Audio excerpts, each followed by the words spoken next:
নারীকে এই কথাগুলো একবার বলুন, তাহলে সে খুশি হবে। নারীর প্রশংসা সঙ্গীর প্রতি মুগ্ধতা দেখাতে হবে। বাইরে যাওয়ার সময় তার সাজের প্রশংসা করতে হবে। নারীর সঙ্গীর দেওয়া উপহার সানন্দে গ্রহণ করতে হবে। তার রান্নার প্রশংসা করুন। এখনও যদি পছন্দ মতো নাও হয়, কোনোভাবে বিরক্তি প্রকাশ করা যাবে না। মনে রাখতে অনেক আন্তরিকতা নিয়ে কষ্ট করে শুধু পুরুষ সঙ্গীকে খুশি করার জন্যই মেয়েরা ব্যস্ত থাকে। তার সাথে দেখা হলে প্রথমে মিষ্টি হাসি ধরে রাখতে হবে। শান্ত ইসভাব অনেক পুরুষের বৈশিষ্ট্য হচ্ছে তারা খুব অল্পতেই ক্ষিপ্ত হয়ে যায়, কিন্তু খুব সহজেই আবার রাগ কমে যায় পুরুষের। কাজে হবে কিছুটা সময় শান্ত থেকে পরিস্থিতি স্বাভাবিক এবং শান্তিপূর্ণ রাখা।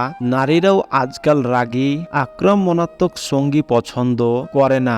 রাগ করার মতো সুনির্দিষ্ট কারণ থাকলে নারী সঙ্গীকে শান্তভাবে বুঝিয়ে বলতে হবে। সম্মান প্রদর্শন, নারীকে সম্মান করতে হবে। অনেকের মাঝে নারীকে হেই করে কথা বলার প্রবণতা দেখা যায়, তবে নারীরাও মানুষ, সে পুরুষের সমান গুরুত্ব এবং সম্মান পাওয়ার অধিকার রাখে।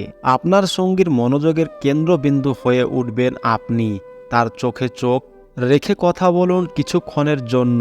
তার সমস্ত মনোযোগের কেন্দ্রবিন্দু হয়ে উঠবেন আপনি।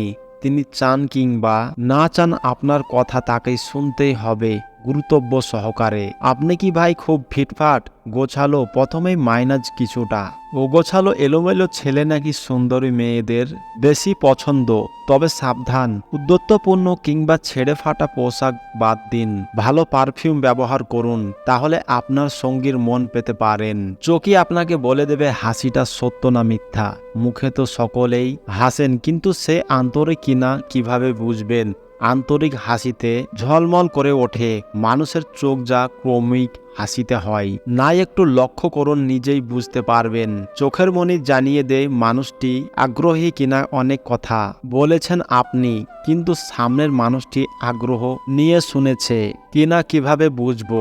আগ্রহ নিয়ে কিছু শুনলে বা দেখলে মানুষের চোখের মনি স্বাভাবিকের চাইতে বড় দেখায়, এটাও একটু লক্ষ্য করলেই জানা যায়।